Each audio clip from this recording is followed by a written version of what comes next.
My wife said, the business was dying. She showed me numbers, falling sales, rising costs, bills piling up. She said we might have to sell everything, the company, the building, maybe even the house. I believed her, for a while. Then one night, I opened the books, and I realized, the business wasn't failing. Someone was stealing. My name is Daniel Whitmore. I'm 63 years old, and for most of my life I believed that hard work could solve almost any problem, but the truth is, some problems don't come from markets, competitors, or bad luck. Some problems come from the people sitting closest to you. The business my wife and I owned wasn't large, but it was steady. A small logistics company that handled regional deliveries for construction suppliers and equipment distributors. I started it 21 years ago with a single-used truck and a rented warehouse that smelled like oil and dust. Back then I drove the deliveries myself, 6 days a week, sometimes 7. Slowly, over time, the company grew, 2 trucks, then 5, eventually 12. We hired drivers, dispatchers, office staff. By the time I turned 60, the business was stable enough that I didn't need to handle daily operations anymore. That's when my wife, Laura, suggested she take over the office side of things. Let me handle the books, she said. You've been doing everything yourself for years. It made sense. Laura had worked in accounting earlier in her career. She understood invoices, payroll, taxes, and after 2 decades of building the company, I was tired, not burned out, just ready to slow down. So she took control of the financial side of the business. At first everything seemed normal. Payments arrived, drivers got paid, clients stayed happy, but about a year later, Laura began mentioning something that worried me. The numbers are slipping, she said one evening. We were sitting in the kitchen reviewing the monthly summary she had printed. Construction demand is slowing down. I studied the page. The revenue was slightly lower than the year before. Not dramatically, but enough to notice. It's probably temporary, I said. Maybe, she replied, but over the next few months the story became more serious. Fuel costs are up. 2 clients reduced orders. Insurance premiums increased. Every explanation sounded reasonable, individually, but taken together, they began painting a picture I didn't like, a struggling company. Then one night she said something that made my stomach tighten. If this continues another year, we might need to sell. I looked at her. Sell the company? She nodded slowly. It might be the smartest move. For a moment the room felt very quiet. That business wasn't just an asset, it was 21 years of my life. My hands had built it, my decisions had grown it, and now the idea of selling it felt like someone suggesting we sell part of my memory. Still, I trusted her, so I didn't argue. For months the situation seemed to worsen. Laura brought new financial reports every few weeks, revenue declining, margins shrinking, cash reserves tightening. Eventually she started mentioning potential buyers. 2 companies asked about purchasing smaller logistics firms in the region, she said. They might make an offer. I remember sitting at the kitchen table staring at the numbers while a strange feeling slowly formed in my chest. Something about the situation felt wrong, not dramatic. Just off, because the industry itself wasn't struggling. I still talked to old clients, construction demand was strong, fuel prices had stabilized, competitors were expanding, yet according to our books, we were sinking. One evening I asked Laura if I could review the full accounting system. She hesitated, only for a moment. But I noticed, it's complicated, she said. All the reports are already summarized. I'd still like to see it. She forced a smile, of course.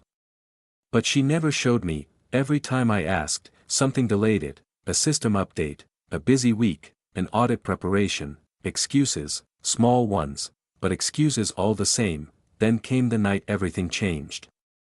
Laura had gone out with friends. I stayed home. After dinner I walked into the office room we had converted from the spare bedroom.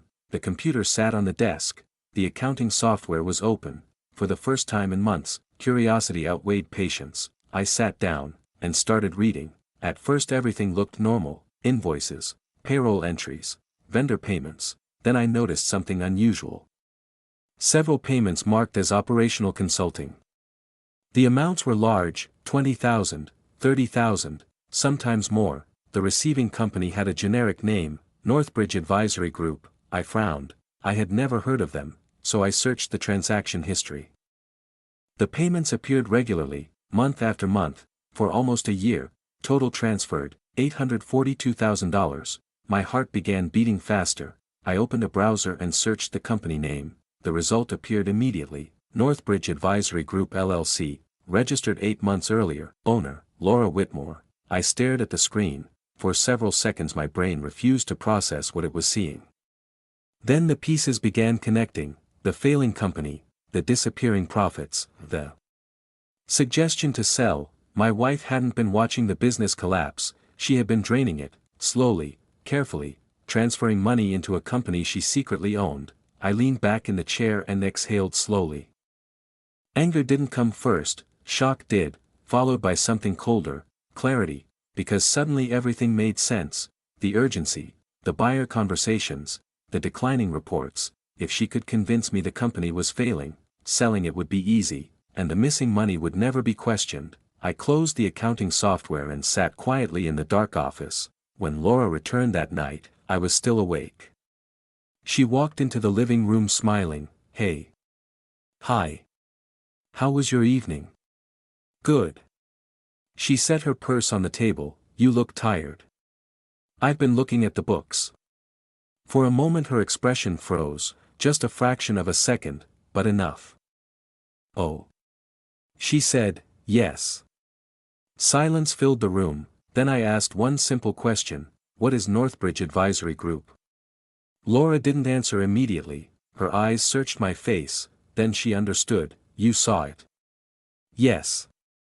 She sat down slowly. "It's complicated." "No," I said quietly, "it's actually very simple." Another long silence followed. Finally she whispered, "I was protecting us." "By stealing from the company?" "I wasn't stealing." "You moved $800,000. It was an investment strategy." I looked at her in disbelief. "An investment strategy you didn't tell me about?" Her voice grew defensive. "You would have said no." "Yes," I replied calmly. "I would have."